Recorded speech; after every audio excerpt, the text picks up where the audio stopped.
はい、皆様今日は大切なお知らせがあります。私、春が2021年から、始めさせていただいております、琉球スタイルカレッジというですね、スピリチュアルカウンセラー、占いを養成している学校があります。なんと今年で5年目になるんですけども、たくさんの、生徒さんが育ちまして、そして、今年の後半から来年にかけて、実は六本木の方に、セッション、占いをですね、行う、サロンを開設することになりました。ありがとうございます。つきましてですね、今後、今までね、僕たくさんの授業3時間をね、一つの項目にして、もう1年以上、もう月に4回ぐらいとかっていうふうに授業をやってきたんですけども、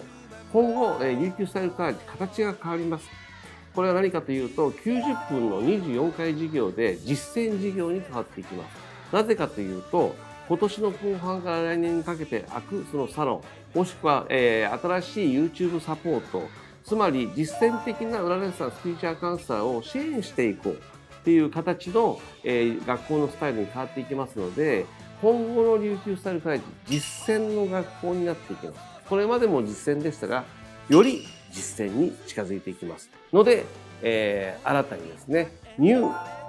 琉球スタイルカレッジとして、生徒さんを募集したいと思います。おそらくですね、今いる生徒さんたちとかも、この学校の方にまた来る可能性がありますので、もし興味のある方、40代、50代、60代でも、まだまだ私は活躍したい、そういうサロンにお勤めしたいとか、皆さんのお役に立ちたいとか、今後の自分の人生、人のお役に立っていきたいと思う方がいらっしゃいましたら、概要欄の方にスクールの詳細を挙げておきますので、ぜひお申し込みください。おそらく早めに、締め切ると思いますので、ぜひ連絡をいただければ、詳細を説明したいと思いますので、ぜひ来てください。金額は変わらず33万円でやりますので、ぜひ私も頑張りますから、皆さん頑張っていきましょう。韓国政権の中で北朝鮮の意見が強い人が大統領になりますよっていう。今日はね、緊急ではないんですけども、お隣の国のね、韓国の情勢が、非常に、左派と右派によってね、戦いが行われてますよね。で、今、右派の方が押されていると。左派の方に押されているということでね、一体今後大統領選がどうなっていくのかっていうことに対してね、今日もね、質問を受けたいと思っております。よろしくお願いします。6月3日にその大統領選挙が、今ご説明いただいてあるということで、野党のイ・ジェミョンと与党のキム・ムンスさんという方が今候補で、今後大統領選となっていくんですけれども。結論から言っていいですか？イさんが取ります。イ・ジェミョンさんがもう取ることは決まってます。っていうのは、ずっと僕も韓国ニュース見てるんですよ。で、韓国の動き見てますが、もう全ての面において、イ・ジェミョンさんの方が優勢のように動いているように見えます。ただ、そうは言っても、その背後には当然北朝鮮とかっていう動きも見えますが、もうこれ避けられないのかなって感じしますね。キムさんちょっと難しいと思いますよ。与党でもお互いに擁立できなかったじゃないですか。あれが痛かったかもしれないですね。言ってしまえば与党の中にも左派のスパイがいるということですね。そうなると気になるのが、じゃあ、イさんが勝って、共に民主党が与党になったとします。で、いわゆる北朝鮮との関係ですとか、我々日本との関係に変化がどうなっていく？ないです。もともと韓国は反日の国ですから。反日で作られたのが韓国なんです。反日本。日本に対して反日をしていこうということでまとまった国なんで、韓国国民の中にはそういう気持ちがどうしてもあると思いますよ。潜在的に。で、もちろん日本の文化とかね、お隣同士ですから、当然日本の方が資本主義の部分では先を行ってますし、たくさんの情報が入ってくるので、韓国よりは先行ってるところいっぱいあるんですよ。そうすると向こうの若者たちは日本に憧れるし、日本と仲良くしたいという気持ちがある。けれども、それはあくまで若者の話であって、元々の国の成り立ちとしては、反日をやっぱり中心に作っている国なので、僕としてはイ・ジェミョンさんの方に、決まっていくのは仕方がないのかなっていう気はしますね。から今、右派の人たちみんなプサンの方に逃げてますけど、プサンの方がまあ右派なんですよ、基本的にはね。そこにみんな逃げてるんですけども、早く出た方がいいと思いますよ、国から。危ないと思います。はい。右上の人たちは逃げないと、今 YouTube で全部喋ったことも、YouTuber たちもみんなそうですよ、右派のね。結構、過激なこと言ってるわけですよ。そういう人たちに粛清されていくと思いますね。はい。それぐらい韓国って危ない国になると思います。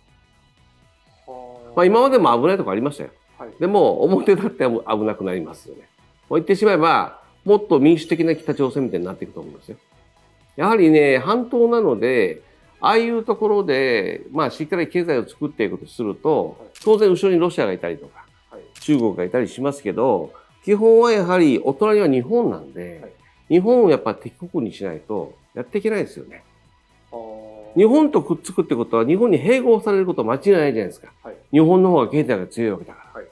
で、当然併合されてた時代もあるわけですよ。そういう歴史があるから、隙を見せたら自分たち取られちゃうよねっていう発想をしてますよね。まあ日本人はそもそも日本っていう国自体がどっかの国を植民地にまたしようとかっていう発想はもうこの何十年も100年以上やってないので、私たちの気持ちの中にはないですが、でも実際世界中で未だにそう行われていることなので、まあ僕は半島の人たちの考え方として日本を恐れるのは当たり前だなと思ってますよ。だからといってロシアとかいわゆる中国、まあその共産国ですから、そこにまた入っていくのも怖いですよね、完全に。そしたら今の形で何らか自分たちで独立していきたいっていう形を見せていたとしても韓国の形でやはり無理が出てくるから、まあ大きい方に寄ってくるの仕方がないのかなっていう気がしますね。共に民主党っていうのは、北朝鮮寄りみたいな考え方だ。北朝鮮寄りじゃなかったの、そもそもは。背後に北朝鮮の姿が見えますよっていうことで、自分たち北朝鮮ですよとは言ってないですよ。言ってないんだけども、いろいろな情報筋から見ていると、北朝鮮の指導を受けてるよねっていう、疑わざるを得ないっていうことです。なるほど。ただもう、誰に聞いても、まあ、北朝鮮だよねって言い方はみんなするようになってますけどね。まあ、いわゆる、もっと具体的に言うと、まあ、インチキ選挙とか、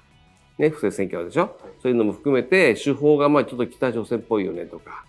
っていうところから始まって、指導者の人とかね、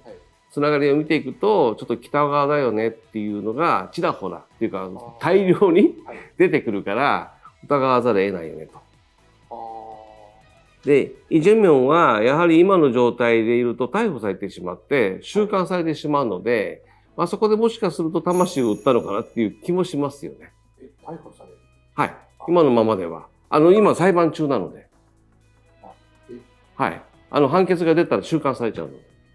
から本人はそれが嫌だから、こんなに、早いうちから、ユン大統領に対していろんなことをしたんです。もっと言ってしまえば、お前このままだと捕まるよ。このままだと収監されるし、出てこれないぞと。ユン政権では。そしたら、どうするって、こっちのことを聞くかっていうふうに動いた可能性もあるよね。ちょっと SF だけど、漫画だけど。うん。かなり真実に近いと思うけど。そう。だから、韓国って、大統領になるのか収監されるかって国なんですよ。これが韓国なんですよ。そのぐらい韓国っていうのは、国が出来上がったらまだ幼いんですよ。僕はそう見てる。だから、イ・ジュンミョンが悪いとか、ユン大統領が元大統領がどうとかっていうよりは、まだ幼くて、周りの周辺国に操られやすい国だなっていう気はしてる。ちょっと弁護をすれば。ただ、まあ、なんていうの、追求されているものも、基本的には今までの歴代大統領がやってきたようなことなので、まあ大統領じゃないですけど、彼はね。そういう人たちなので、まあ大統領になって、最後大統領を辞めるときに暴露されたみたいな、そういうことなんですよ。それが前もってそれが今出てきてるだけのことだから、まあ切った張ったの国ですよね、そういう意味では。一番大事なのは関わらないってことですよ、僕らは。もう関わってられないです、今は。僕は韓国すごく好きですし、娘がやっぱり K-POP 好きなんでね。で、何度も言ってるしね。国に対する愛着はありますが、まだ国が幼くて、いろんな国が背後に入ってきてる時っていうのは怖いですよね。かつての日本と似てると思います。かつての日本だと、どうしてもやはり、イギリスが入ってきてたりとかね、ロシアが入ってきたりとか、いろんな国々が背後に入ってて、幕末とか、東幕があったんですよ、実はね。横浜銀行を作ったのもイギリスなので、そういうふうに考えていくと、まあ、かつての日本の姿を追っかけてるから、僕は今後の韓国っていうのは、今関わるのではなくてね、もういわゆるね、新しい夜明けを迎えようとしてるわけですから、ここから先ね、高度成長期が来たり、もっともっと国が発展する時期が来ればいいなと思ってますが、大国のロシアとかね、北朝鮮とか中国とかわかんないですけど、ああいうところと組んでると国はなくなるなっていう心配もしてますね。北朝鮮化していく流れだと思うんですけど、韓国が。そうなった時、北朝鮮と日本の関係を考えた時に、たまにこう、ミサイルが定期的になんか飛んできたりしてるじゃないですか。北朝鮮化するんじゃなくて、北朝鮮寄りになっていく。寄りになっていく。北朝鮮っていうのは、キムさんの3代の指導者がいて、っていうその指導者の絶対的、独裁的な国なんですよ。政権なんですよ。韓国は違うんですよ。韓国一応は、議会制でちゃんと決めてるじゃないですか。そういう意味では、同じにはならないです。ただ、韓国の背後の中で、いろんな韓国の政権を北朝鮮が背後から牛耳って、都市伝説みたいなもんですよ、今僕が言ってることは。ね。でも、今の時代って都市伝説が実は事実だったこと多くなってきたでしょ。そういうふうに考えると、そこを加味して聞いていただきたいんですが、韓国政権の中で北朝鮮の意見が強い、まあ今、いわゆる人が大統領になりますよっていうことかな。ギリギリ言えるとしたら。なるほどです。北朝鮮にはならないです。北朝鮮は軍事国家と自分たちで言ってるし、核を持ってますから、堂々とね。韓国はそれを宣言はしてませんから。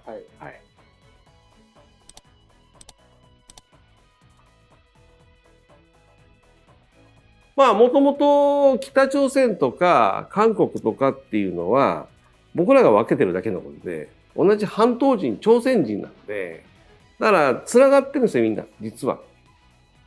で、当然、北朝鮮の北側のやっぱり考え方と、まあ、韓国側では、経済も違うし、支援国が違うじゃないですか。韓国って基本的にやっぱり経済の一番強いアメリカが支援してますから、そういう意味では、その中に入っていって利権に預かりたいとかね、そういう人たちもいっぱいいるし、昔からスパイは入ってるので、韓国にも日本にも。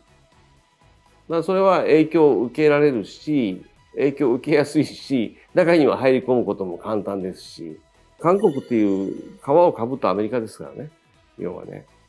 そういうふうに考えればいいかな。北朝鮮っていう皮をかぶったアメリカ人じゃない人たちなんで、その戦いなんで、100歩譲ってですよ。こういう政治関係っていうのは、僕は最終的にイ・ジュンミョン政権が取ると思っています。ただ、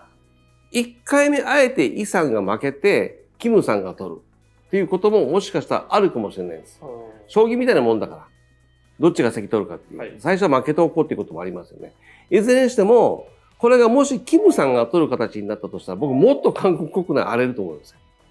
もう流れが今、イ・ジュンミョンの流れになっているので、ここからまたキムに戻るっていうのは、また右派が命を吹き返してくるわけでしょ、息を。そうすると、今よりも混乱するんじゃないかなっていう気はしてます。だから、あまり好きじゃないけどね、僕も好きじゃないけど、今の流れの方でまとまった方が一旦はいいんじゃないかなと思ってますね。このように目の前に見えるものだけが政治じゃないので、やっぱり表の上積みで起きている政治と内面は違いますから、というところを考えていくと、もう上積みのところの処理は、ユン大統領が負けた時点でね、終わったのかなっていうふうに思ってます。あと、6月3日以降、こう日本と韓国のエンタメとかでなんかこう変化ですとか影響って出てくるのかなっていうのを思いました。まずね、その前に日本にエンタメがあるのかってことですよね。韓国からやってきて、日本でエンタメで出る番組がいくつあるかってこと。あとは、日本にやってきて、日本が昔ほど、3年前、4年ほど、もう昔ともに3年前の話ですよ。3、4年ほど前みたいな感じで、高いチケットを買えるのかってことですよね。日本の市場って、どんどんダメになってるんですよ、今。大規模コンサートがね、中止になりそうになったところもいっぱいあるんで、今実はね。自分たちで告白してもチケット売れないからとか言って、お涙頂戴で売った人もいますけども、基本的には韓国にとって、K-POP にとって日本は昔のように出稼ぎ国じゃなくなってきたって僕は思ってます。これが中国とかね、今後は台湾とかっていうふうに新しいところにタイとか移っていくんだろうなっていうふうに想像してますけどね。ここで、数回の実は動画、翔子さんとあいねさんいらっしゃいませんが、実はね、お二人ともユイガールで今すごくプロモーションで忙しくなってしまいましてですね、外国行ったりね、地方行ったりとか今放送局皆さんもね、耳にした方もいるかもしれませんが、活動しております。で、今後ね、翔子さん、あやねさんがいなくなるわけではなくて、この期間だけ、YouTube の方は夏休み。ご本人たちはユイガール活動に忙しい。私が一人で頑張って、続けているっていう形でございます。ですから、ご病気とかね、お辞めになったとか、そういう心配ではありませんから安心してください。